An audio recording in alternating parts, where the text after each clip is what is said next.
اعوذ باللہ من الشیطان الرجیم بسم اللہ الرحمن الرحیم الم تر الی الذین اوتوا نصیبا من الکتاب، کیا تم نے دیکھا نہیں ان لوگوں کو جنہیں کتاب میں سے ایک حصہ دیا گیا تھا، یؤمنون بالجبت والطاغوت ویقولون للذین کفروا ہؤلاء اہدی من الذین آمنوا سبیلا،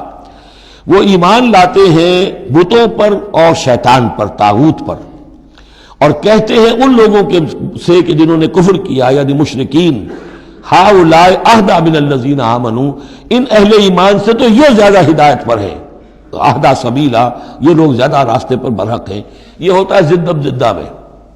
اب ظاہر بات ہے، انہیں معلوم تھا کہ محمد اور ان کے ساتھی صلی اللہ علیہ وسلم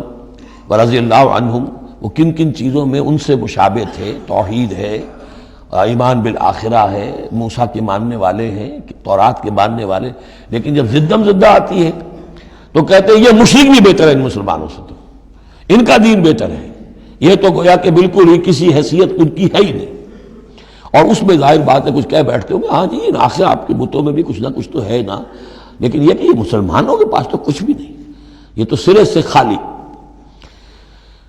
یؤمنون بالجبت والطاغوت ویقولون للذین کفروا ہؤلاء اہدی من الذین آمنوا سبیلا اولئک الذین لعنہم اللہ، یہ وہ لوگ ہیں جن پر اللہ نے لعنت فرما دی ہے۔ ومن یلعن اللہ فلن تجد له نصیرا، اور جس کو اللہ ہی نے لعنت کر دی ہو اب تم اس کے لیے کوئی مددگار نہیں پاؤ گے۔ ام لہم نصیب من الملک، کیا ان کا کوئی حصہ ہے اختیار میں، بادشاہت میں؟ یعنی جو تقسیم کر لی ہے کہ یہ سب کچھ ہمارے لیے ہے، باقی انسان جو ہیں وہ گوئمز ہیں، جنٹائلز ہیں، یہ کس اختیار سے کیا؟ ان کے پاس اختیار ہے یہ انسانوں میں یہ تقسیم اور تفریق۔ ام لہم نصیب من الملک، بادشاہی جو ہے مالک الملک اللہ ہے، کیا انہوں نے کوئی اختیار ان کو اس سے ملا ہوا ہے ان کے پاس؟ فَإِذَا لَا يُؤْتُونَ النَّاسَ نَقِيرًا، اگر ایسا کہیں ہوتا تو یہ کسی ایک انسان کو تل کے برابر بھی کوئی شے دینے کو تیار نہ ہوتے اگر ان کا اختیار ہوتا۔ ام یحسدون الناس علی ما آتاہم اللہ من فضلہ، کیا یہ حسد کر رہے ہیں لوگوں سے اس پر کہ جو اللہ تعالیٰ نے انہیں اپنے فضل میں سے عطا کر دیا ہے؟ قرآن عطا کر دیا امیین میں، آخری نبی بھیج دیا امیین میں جنہیں حقیر سمجھتے تھے، اب اس پر حسد ہے، اس کی آگ میں جل رہے ہیں۔ ام یحسدون الناس علی ما آتاہم اللہ من فضلہ فقد آتینا آل ابراہیم الکتاب والحکمت وآتیناہم ملکا عظیما، تو ہم نے آل ابراہیم کی نسل کو عطا فرمائی کتاب بھی، حکمت بھی، اور انہیں بہت بڑی حکومتیں بھی دی۔ یعنی تمہیں بھی اگر ملی تھی تو ابراہیم کی نسل ہونے کے ناطے سے ملی تھی، کتاب ملی، تورات ملی، انجیل ملی، تو یہ جو دوسری نسل ہے یہ بھی تو اسی ابراہیم کی نسل ہے۔ آتینا آل ابراہیم الکتاب والحکمت، ہاں بنی اسرائیل کو کتاب علیحدہ ملی، حکمت علیحدہ ملی، تورات علیحدہ تھی، انجیل علیحدہ تھی، اور یہاں کتاب اور حکمت ایک ہی جگہ پر قرآن میں اللہ نے جمع کر دی ہے بتمام و کمال، اور ایک ہی جگہ پر جمع۔ وَآتَيْنَاهُ مُلْكًا عَظِيمًا، تو جیسے ان کو ملک عظیم دیا تھا اب ہم ان مسلمانوں کو اس سے بڑا ملک دیں گے۔ یہ سورہ نور میں مضمون آئے گا لَيَسْتَخْلِفَنَّهُمْ فِي الْأَرْضِ كَمَا اسْتَخْلَفَ الَّذِينَ مِن قَبْلِهِمْ، ہم لازماً ان اہل ایمان کو دنیا میں وہ حکومت اور خلافت عطا کریں گے جیسے پہلوں کو عطا کی تھی۔ فَمِنْهُمْ مَنْ آمَنَ بِهِ وَمِنْهُمْ مَنْ صَدَّ عَنْهُ، تو ان میں سے کوئی وہ بھی ہیں جو ایمان لے آئے ہیں یا لے آئیں گے، جن کے دلوں میں کچھ رمق ہے، اور ان میں وہ بھی ہیں جو رک گئے ہیں، کھڑے رہ گئے ہیں، ہٹ گئے ہیں۔ وَكَفَىٰ بِجَهَنَّمَ سَعِيرًا،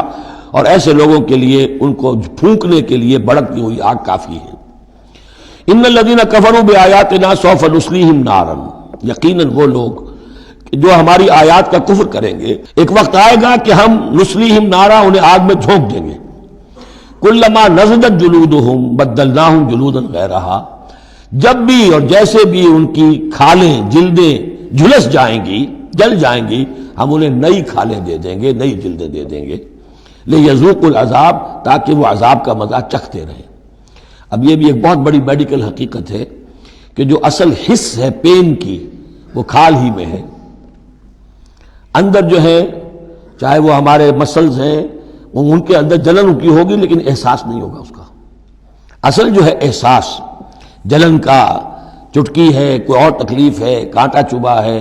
اور یہ ساری چیزیں جو بھی ہیں اس کا سارا احساس جو ہے سینسیٹیو جو ہے وہ مسکن ہے۔ تو تو سکن چونکہ ان کے لیے تکلیف کا موجب ہو رہی ہے، سکن جل گئی، اب انہیں نئی سکن دی جائے گی، بدلناہم جلودن غیرہا، اس کے سوا اور کھال دے دی جائے گی تاکہ وہ سوزش مسلسل رہے، وہ جلن کا احساس برقرار رہے، اس میں کمی نہ ہو، لیذوقوا العذاب، تاکہ وہ عذاب کا مزہ چکھتے رہیں۔ ان اللہ کان عزیزا حکیما، یقیناً اللہ تعالیٰ زبردست ہے، کمال حکمت والا۔ والذین آمنوا وعملوا الصالحات، وہی سائملٹینیس کنٹراسٹ، جب جہنمیوں کا تذکرہ ہوا ہے تو اہل جنت کا تذکرہ بھی ہے، اور وہ لوگ جو ایمان لائے اور جنہوں نے نیک عمل کیے، سندخلہم جنات تجری من تحتہا الانہار، ان قریب انہیں ہم داخل کریں گے ان باغات میں جن کے دامن میں ندیاں بہتی ہوں گی، خالدین فیہا ابدا، اور وہ رہیں گے ان میں ہمیشہ ہمیش، لہم فیہا ازواج مطہرۃ، ان کے لیے اس میں ہوں گی بڑی پاک باز بیویاں، وندخلہم، اور ہم انہیں داخل کریں گے ظلا ذلیلا، ایسی ٹھنڈی چھاؤں، گہری چھاؤں کے اندر ہم انہیں داخل کریں گے، ذل اور ذلیل، بہت ہی ٹھنڈی چھاؤں۔ یہاں اب وہ ختم ہوا حصہ کہ جو اہل کتاب کی طرف روح سخن اور خطاب تھا، اب پھر مسلمانوں سے۔ صدق اللہ العظیم۔